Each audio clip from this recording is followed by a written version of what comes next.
When you hear Hammer and vampires, you probably think of Christopher Lee as Dracula or Ingrid Pitt in The Vampire Lovers.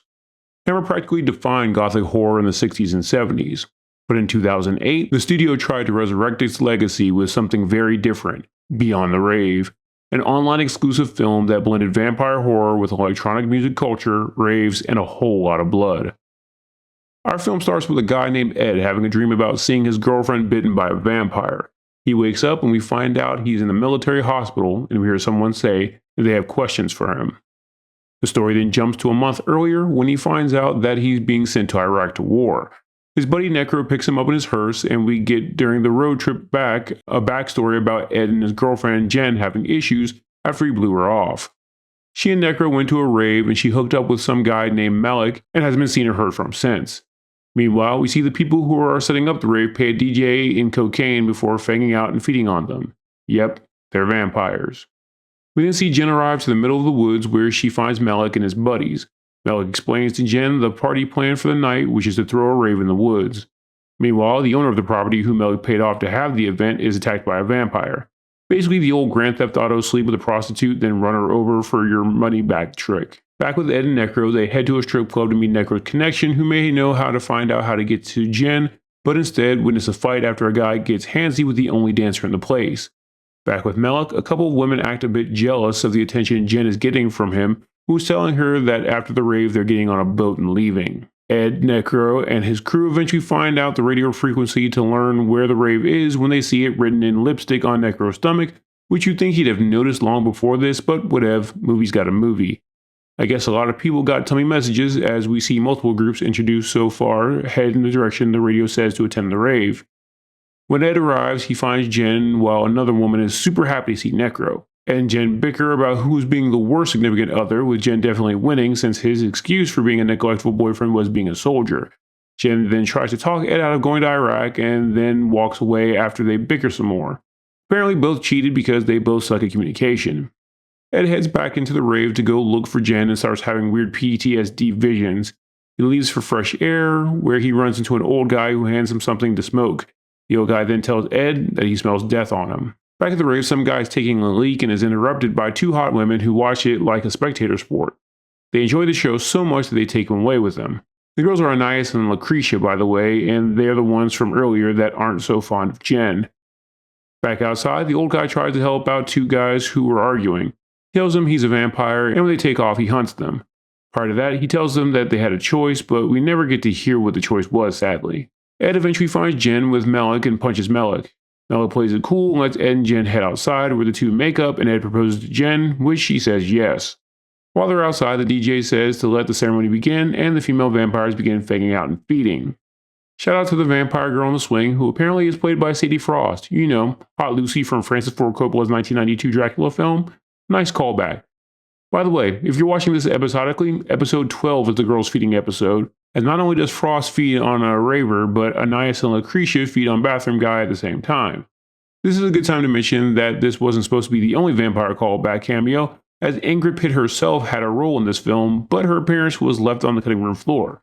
Seems like blasphemy to me. Anyway, in the back of an army van, Necro's new girl Lilith shows him an old photo of her from the American Civil War. He initially thinks she's joking, but then she fangs out, and he freaks over it understandably. At the rave, Malik sees that Jen and Ed are happy and engaged, which angers him, making him tell the other vampires to start whatever they're going to do. We then see them lock all the doors, put on gas masks, and push gas into the rave. Back with Necro and Lilith, she then gets all in her feelings that he's afraid of a vampire. Nothing worse than a hot female vampire with low self-esteem who struggles with logic. At the rave, we see the ravers all begin to get sick and keel over, unable to get out of the building. Lilith gains Necro's trust by telling him the whole plan, which is for the vampires to get on a boat to go to a remote place, and the point of the rave is to gather a bunch of food for the trip. Necro then takes off in an attempt to save his friends. Getting back to the building, he sees people being slaughtered while Ed wakes up in time to see the vampires taking Jen away. We also see their friend Big Jim watch as a vampire takes Tina as well. This is your first time hearing their names, as they've only been in the background of the Ed and Necro story until now. We then see as a vampire drains poor Tina of blood. Meanwhile, outside, you've got some of the goons from earlier in the film show up to rescue their buddy who was in the building, which allows Ed to wake up Big Jim and for them to attempt to leave, resulting in now a situation where the vampires are hunting the surviving humans who are trying to leave while thugs are hunting them. Ed finds Jen and goes to rescue her, but is then confronted by a vampire who he impales with a sword he found back at the Rave building. We need to see the other gangsters getting into it with some vampires and not doing so well. Back with Big Jim, some vampire goes on a rant about how Tina loved him, but Jim stakes him just before he can bite. Jim then heads to the body bag with Tina's body and kisses her forehead before zipping her back up. Now we just got Ed, Jim, and Jen trying to escape from the vampires who are off looking for them as Melek wants Jen back. Melek turns and we see Necro jump out of a bush. Before Melek can shoot Necro with his crossbow, Lilith tells him that he can help find the others. The crew find a radio tower, so Ed and Jen head in to try to radio help, while Jim has a sword fight with a vampire who he ends up finishing when the vampire gets too cocky. Necro then shows up and tries to get Jim to stand down, but Melek shoots Jim while he is distracted. Melek then sends Necro in to get Ed and Jen. Necro then tries to convince the couple to go on the boat with him and Lilith, with Ed and Jen turning the offer down as we see that Lilith turn Necro. They hug goodbye and Necro shows them a way to escape instead of knocking them out. After killing a vampire on the way out, the two find a four-wheeler and take off as we see Lilith and Necro also escape.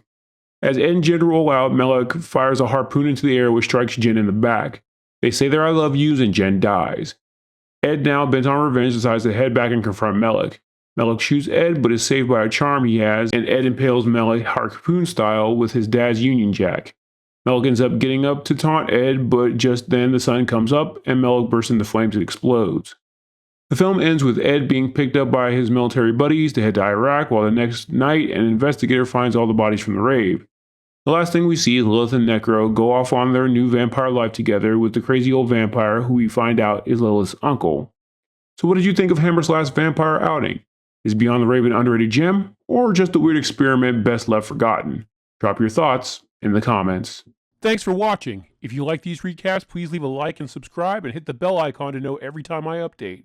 There is now an option to be a channel member where you'll get access to exclusive recaps from late-night vampire catalogs like Showtime, Cinemax After Dark, USA Up All Night, and much more. If you want to help my channel grow, please check out my Patreon, where members can get exclusive content that can't be uploaded on YouTube, along with download options. Link is in the description.